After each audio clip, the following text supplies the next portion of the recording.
नमस्कार, VIP news आप देख रहे हैं। मैं आपके साथ सागर मिश्रा। दिन भर की तमाम खबरों के बाद हाजिर है हम झारखंड की खबरों के साथ। झारखंड की हेमंत सोरेन सरकार अपने कार्यकाल का 1 साल 29 दिसंबर को पूरा करने वाली है।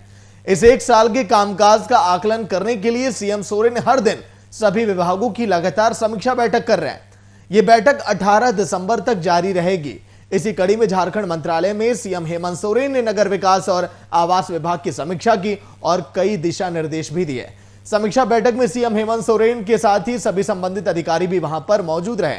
आपदा प्रबंधन विभाग की समीक्षा के दौरान सरकार ने महत्वपूर्ण फैसले लेते हुए सड़क दुर्घटना में हुए मृतक के परिजनों को मुआवजा राशि देने का प्रावधान किया। आपदा प्रबंधन विभाग की तरफ से 1 लाख की राशि पीड़ित परिवार को दी जाएगी।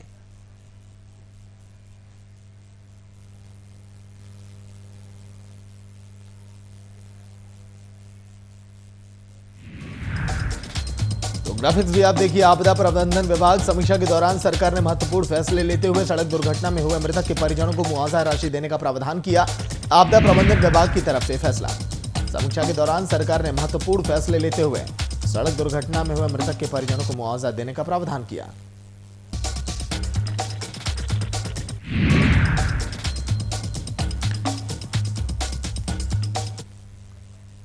और हेमंत सोरेन सरकार अपने 1 साल का कार्यकाल होने पर वर्षगांठ मनाने की तैयारी में है, तो वहीं बीजेपी 1 साल के कार्यकाल को विफल बता रही है। इसको लेकर बीजेपी झारखंड के सभी जिलों के प्रखंड कार्यालय में विधि व्यवस्था और विकास कार्यों को लेकर प्रदर्शन करेगी। इसी कड़ी में धनबाद प्रखंड कार्यालय में धनबाद विधायक राज सिन्हा सहित कई बीजेपी नेताओं ने धरना दिया और सरकार के 1 साल के कार्यकाल को पूरी तरह से विफल बताया।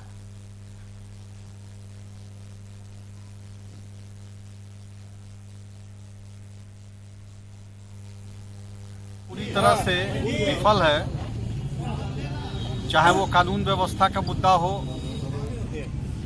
चाहे बालू का मुद्दा हो, चाहे स्थानीय निकायों के चुनाव का मुद्दा हो, चाहे विकास का मुद्दा हो। हर फ्रंट पर यह सरकार चूक रही है। और अभी जो देखिए नगर निकाय के चुनाव तो जो नहीं कर। और दुमका के प्रखंड कार्यालय में सरकार की नीतियों को जन विरोधी बताया गया है। बीजेपी ने 1 दिवसीय प्रदर्शन किया और राज्य की पूर्व समाज कल्याण मंत्री लुइस मरांडी की मौजूदगी में बीजेपी कार्यकर्ताओं ने काम न होने का आरोप लगाया। साथ ही सरकार पर 1 साल पूरा होने पर कल्याणकारी योजना नहीं लाने की बात कहते हुए अनदेखी का भी आरोप लगाया।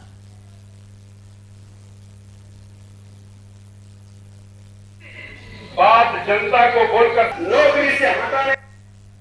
वर्तमान झारखंड सरकार का 1 साल का कार्यकाल पूरा होने जा रहा है और इस 1 साल में जो जनता द्वारा उन्होंने वादा किया था कि सत्ता में आते ही हम ये करेंगे वो करेंगे, जो लोक लुभावन वादा के माध्यम से सत्ता में काबिज हुए थे, 1 साल में उन्होंने एक काम नहीं कर पाया, बल्कि उल्टे वो भ्रष्टाचार को जन्म दिया।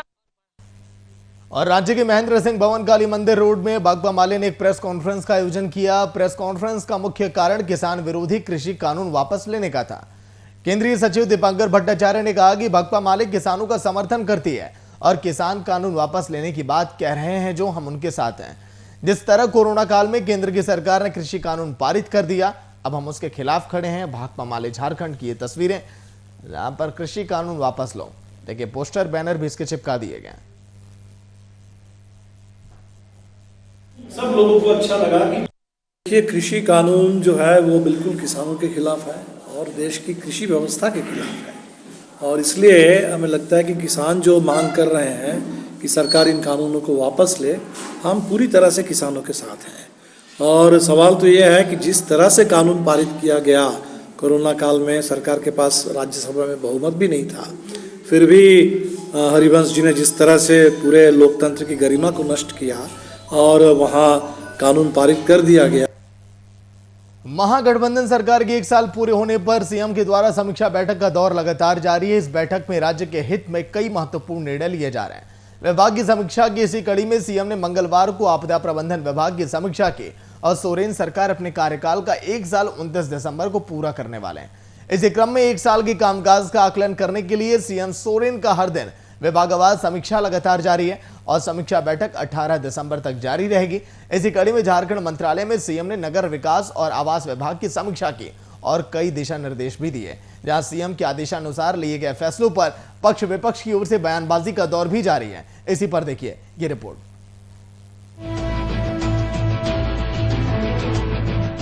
आपदा प्रबंधन विभाग की समीक्षा के दौरान सरकार ने महत्वपूर्ण फैसले लेते हुए सड़क दुर्घटना में हुए मृतकों के परिजनों को मुआवजा राशि देने का प्रावधान लगाया है। पीड़ित को आपदा प्रबंधन विभाग की ओर से 1 लाख रुपए की राशि दी जाएगी। यह निर्णय सीएम हेमंत सोरेन की अध्यक्षता के साथ स्वास्थ्य और आपदा प्रबंधन विभाग के मंत्री बन्ना गुप्ता की मौजूदगी में हुई है। विभागीय समीक्षा बैठक में यह फैसला लिया गया। इस निर्णय की सरकार में सहयोगी पार्टी कांग्रेस ने सराहना करते हुए फैसले का स्वागत किया है। प्रदेश प्रवक्ता राजीव रंजन ने कहा है कि सरकार जनता के हित के बारे में सोच रही है और इसका नतीजा धीरे धीरे देखने के लिए मिल रहा है। राज्य में पहली बार संवेदनशील सरकार और दूरदर्शी सरकार सत्ता में है।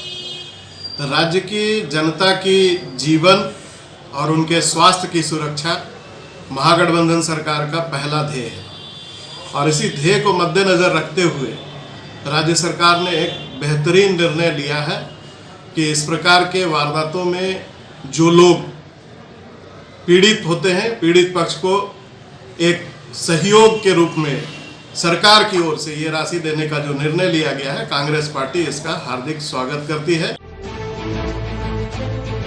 राज्य सरकार के द्वारा ये अहम फैसला तो ले लिया गया, लेकिन महत्वपूर्ण ये रहा कि राज्य की मुख्य विपक्षी पार्टी बीजेपी ने भी इस घोषणा का स्वागत करते हुए काबिल तारीफ बताया है। विपक्षी दल बीजेपी के प्रदेश प्रवक्ता प्रदीप सिन्हा ने फैसले को स्वागत योग्य बताते हुए इस फैसले को उम्मीदों की भेंट में चढ़ने की बात कही है। सड़क दुर्घटना में किसी की मृत्यु होने पर राज्य सरकार द्वारा जो राशि की घोषणा की गई है, मैं समझता हूं कि उसका स्वागत किया जाना चाहिए, क्योंकि एक तरफ तो पीड़ित परिवार जो इस अवस्था में नहीं होता है कि वो कहां जाए मदद के लिए, लेकिन सरकार ने जो प्रावधान किए हैं उसको और स्पष्ट किए जाने की आवश्यकता है कि इस आपदा प्रबंधन विभाग के द्वारा दी जाने वाली राशि में वज्रपात से होने वाली मृत्यु, सर्पदंश, उसके अलावा हाथियों से जो बड़े पैमाने पर ग्रामीण क्षेत्रों में, जंगल के इलाकों में रहने वाले लोगों की मौत होती है, क्या उनको भी समाहित किया जाएगा। तो कहीं ना कहीं लोगों के समक्ष एक जो उहापोह की स्थिति होती है, जब परिवार का कोई व्यक्ति गुजर जाता है, तो सरकार को यह पहल जरूर करनी चाहिए कि औपचारिकताएं कम से कम हो। सरकारी निर्णयों पर काम तो होते हैं, लेकिन कई फैसले कागजों में सिमट कर रह जाते हैं। अगर यह फैसला कागजों पर नहीं सिमटा और धरातल पर उतरता है तो जनता के हित में यह एक बड़ा फैसला और सराहनीय फैसला माना जाएगा। आने वाले समय में यह देखा जाएगा कि जनता को लाभ कितना मिलता है या फिर से यह बातें ढकोसला भर साबित होंगी। वीआईपी न्यूज के लिए रांची से अभिनव कुमार के साथ गौरव दुबे की रिपोर्ट। और रांची में अलग अलग संगठन और कर्मचारी संघ के द्वारा अपनी मांगों को लेकर धरना और विरोध का दौर ये लगातार जारी है। इसी क्रम में झारखंड राज्य जल सहायक कर्मचारी संघ के राज्य स्तरीय रैली की शुरुआत मोराबादी मैदान से शुरू की गई। जल सहायक कर्मचारी संघ 5 सूत्रीय मांगों को लेकर विरोध कर रहे हैं और सीएम को मांग पत्र भी समर्पित अब करेंगे। इसी कड़ी में रैली का जायजा लिया संवाददाता अभिनव कुमार ने। देखिए आप।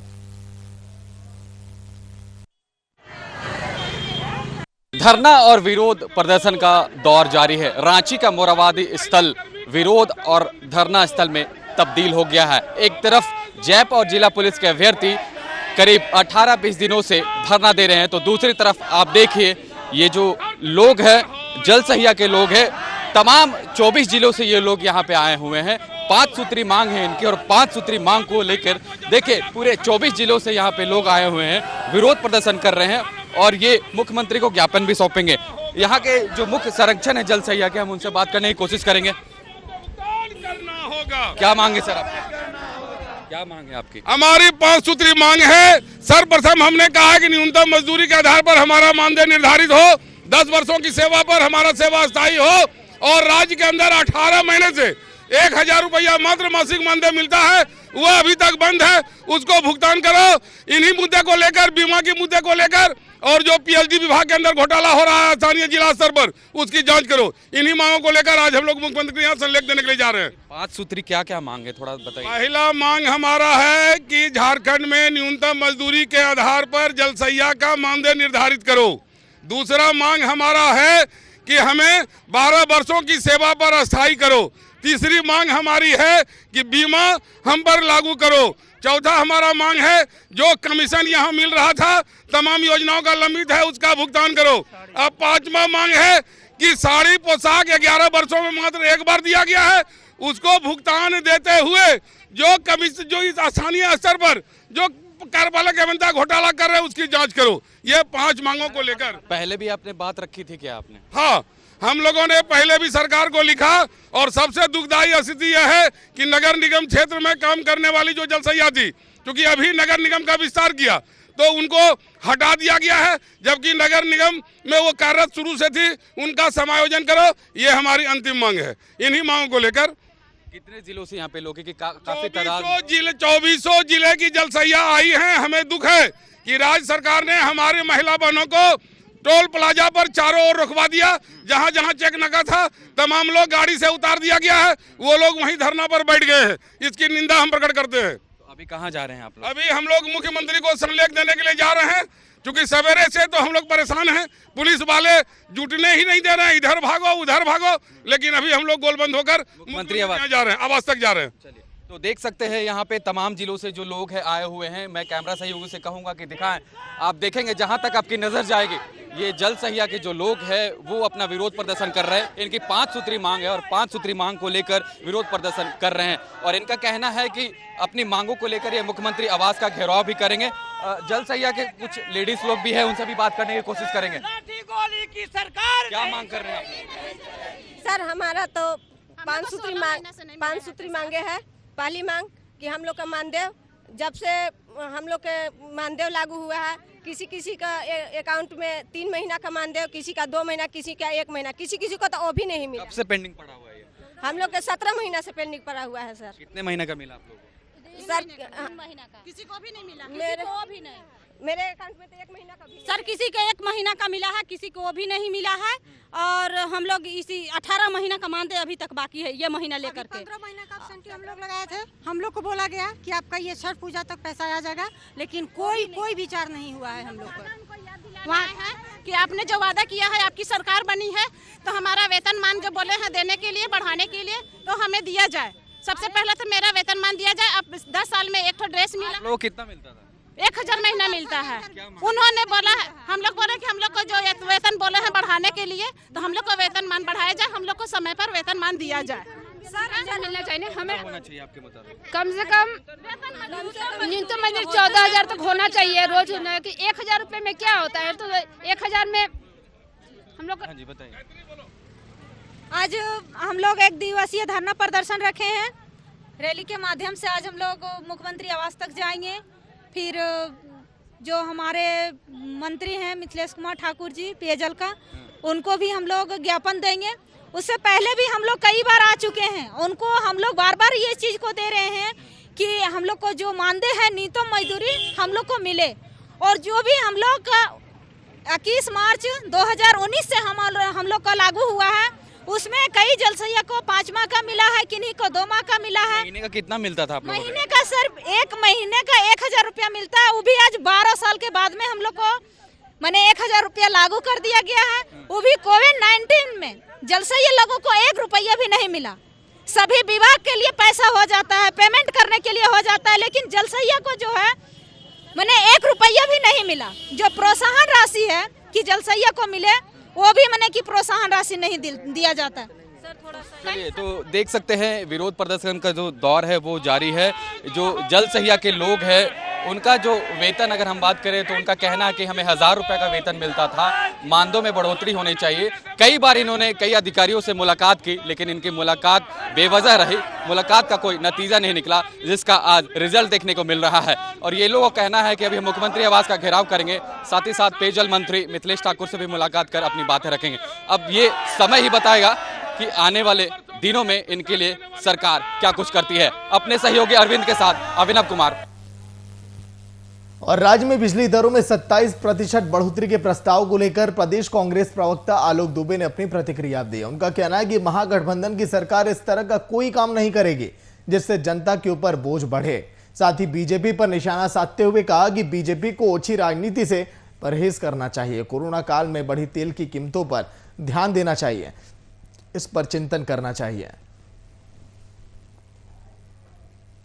ने हल्ला उड़ा दिया कि झारखंड सरकार बिजली की दरों में 27% बढ़ोतरी करने जा रही है।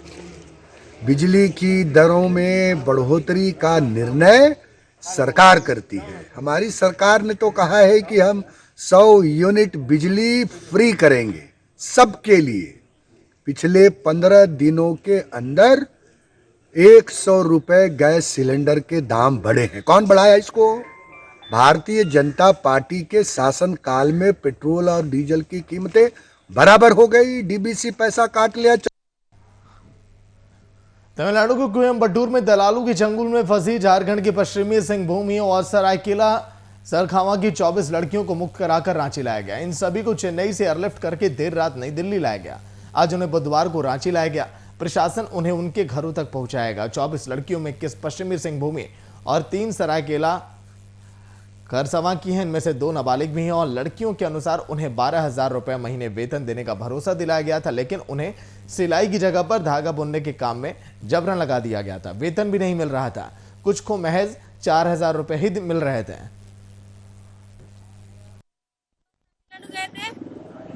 वहाँ हम लोग केजी मिल कोयम्बटूर में थे, तो वहाँ हम लोग को सिलाई सेंटर बोल के ले गया था और धागा का काम करवाता था।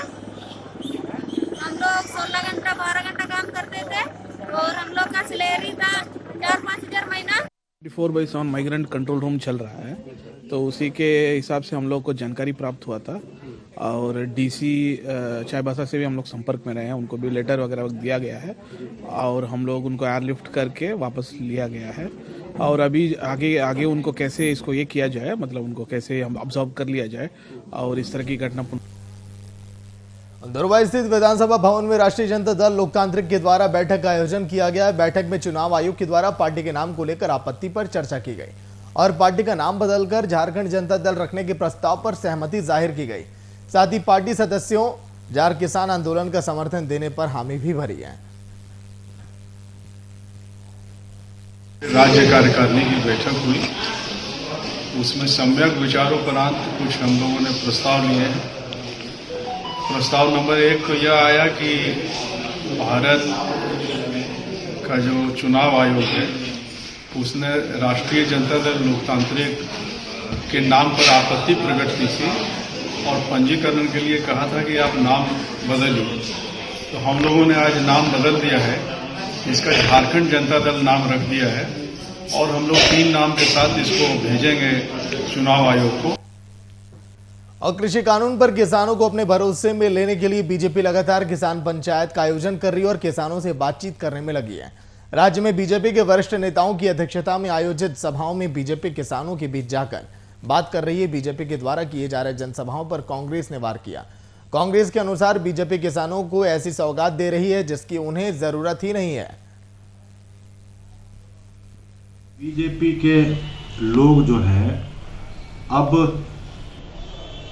केंद्र सरकार के द्वारा पारित किए गए कृषि सुधार के 3 जो बिल हैं, जो संसद से पारित हुए, जो कानून का शक्ल लेगा, उसको लेकर के अब ये दावे कर रहे हैं कि किसान के संगठन हमारे साथ हैं और किसानों के बीच उस कानून के फायदे गिनाने के लिए वो जा रहे हैं।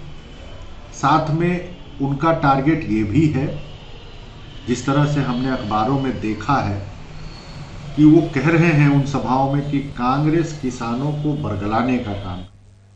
और झारखंड सरकार के आपदा प्रबंधन विभाग की समीक्षा बैठक में सरकारी और निजी स्कूलों को खोलने पर सहमति बन गई।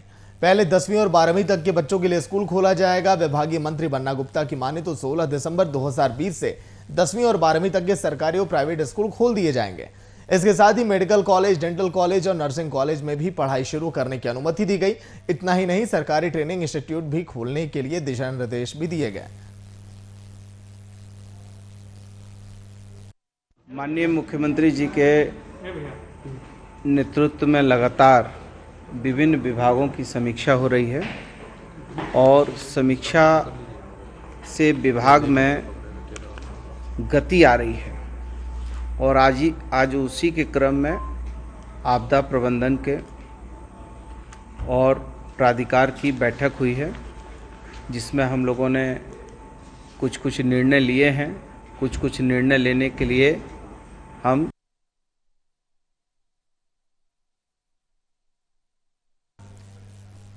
और विजय दिवस को लेकर बोकारो के भूतपूर्व सैनिकों के साथ ही साथ जिले के अधिकारियों ने विजय दिवस के रूप में इसको मनाया और अखिल भारतीय पूर्व सैनिक सेवा परिषद की बोकारो इकाई के द्वारा हर साल की तरह सिटी पार्क के शहीद उद्यान में एक कार्यक्रम का आयोजन किया गया। कार्यक्रम में मुख्य अतिथि के रूप में उप विकास आयुक्त, CTD SP और अपर नगर आयुक्त मौके पर मौजूद रहे और 1971 के युद्ध में शामिल SP सिंह, अवधेश प्रसाद और प्रहलाद प्रसाद वडवाल को सम्मानित किया गया।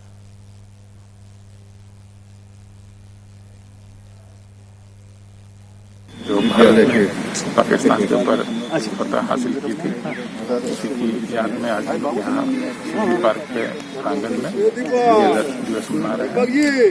उस युद्ध में जो कुछ 3 प्रतिभागी थे वो यहाँ पर उपस्थित हैं, उनको भी हम लोगों ने सम्मानित किया है और ये हर्ष उल्लास की बात है।